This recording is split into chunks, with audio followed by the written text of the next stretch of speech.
tout le monde, c'est Caroline et vous écoutez the French Blabla podcast, the only place to learn French like a native. Today is episode 20 and we will learn together several words that I am sure you've never learnt in your language school, but that are actually used by French speakers all the time. Are you ready? C'est parti!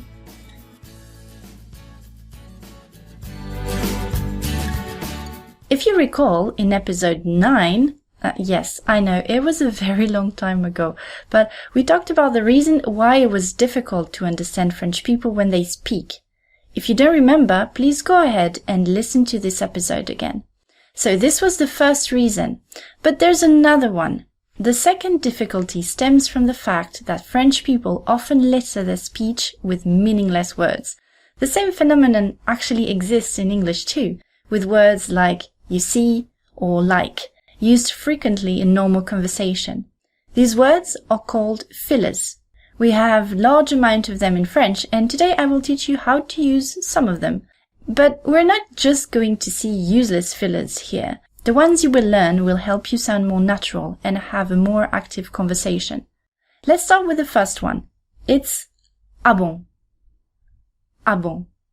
This little expression is perfect for when you want to express surprise.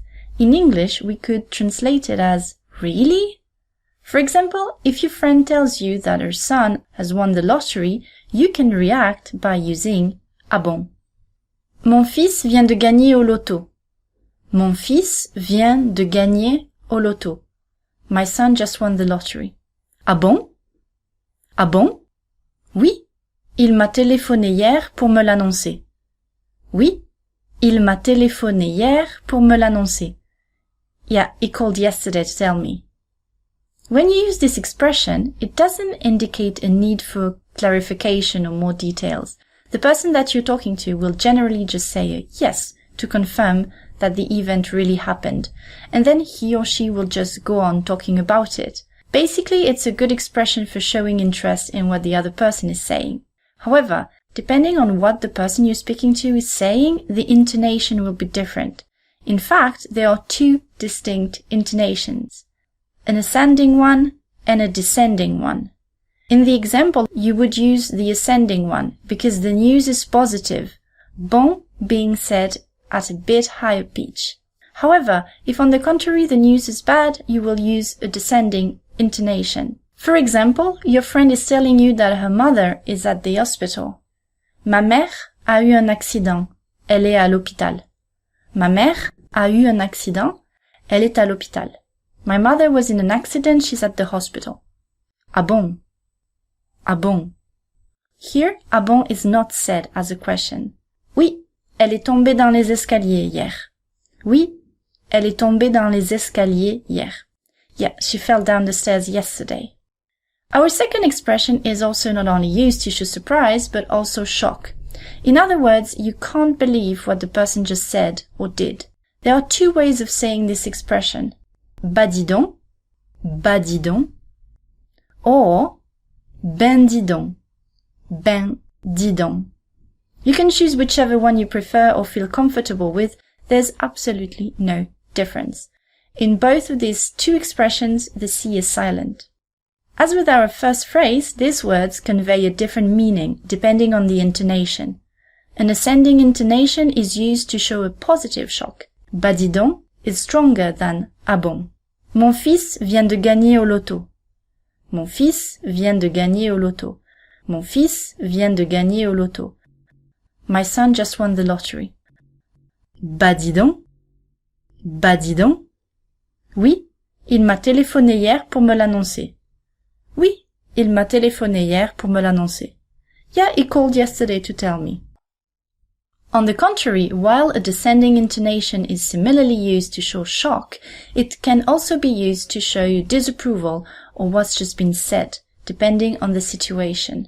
Let's look at the hospital example from earlier, where bah dis donc is used instead of ah bon.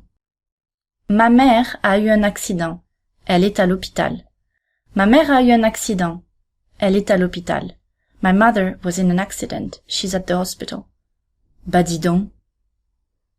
Bah dis donc. Oh my gosh. Oui, elle est tombée dans les escaliers hier. Oui, elle est tombée dans les escaliers hier. Yeah, she fell down the stairs yesterday. Now, let's look at an example of this expression being used to convey a negative shock. Bah dis donc, je m'attendais pas à ce que ce film soit si mauvais. Bah dis donc, je m'attendais pas à ce que ce film soit si mauvais. Oh my, I wasn't expecting this movie to be so bad. Please note that you can't use ah bon in this last example, even though it involves a surprise. This is because ah bon is always used as a reaction to something somebody else has said. It cannot be used on its own, whereas bah dis donc can be. In addition to using this phrase to express shock in a conversation, you can also use it to react to a situation that is happening right in front of your eyes. The perfect example would be when somebody cuts in front of you in line while you're waiting there patiently. It can be used to either express this shock to yourself or a friend, or to speak directly to the person who is misbehaving. For example, to your friend or to yourself. Bah dis donc, c'est quoi ce gars qui passe devant tout le monde? Bah dis donc, c'est quoi ce gars qui passe devant tout le monde? What? What the heck is with this guy who just cut the line? To the misbehaving person. Bah dis donc, monsieur, vous gênez pas? Bah dis donc, monsieur, vous gênez pas? That's right, sir. Just go for it. In this example, we could simply say, monsieur, vous gênez pas, but adding a bah dis donc adds the implied notion of, what the heck did you just do? Also, please note that the English translation for this sentence is intended to be said sarcastically. That's it for today, guys. I hope you enjoyed this episode and that you will try to use these two fillers next time you speak French. In the meantime, I would like to thank the sweet listeners who left a review for this podcast on iTunes. It's really helping me, and I'm super happy that you like French Blabla and that it is helping you with your French. Thank you again. Have a great day, everybody, with a lot of French, I hope, and I'll see you very soon for a new episode. Bye!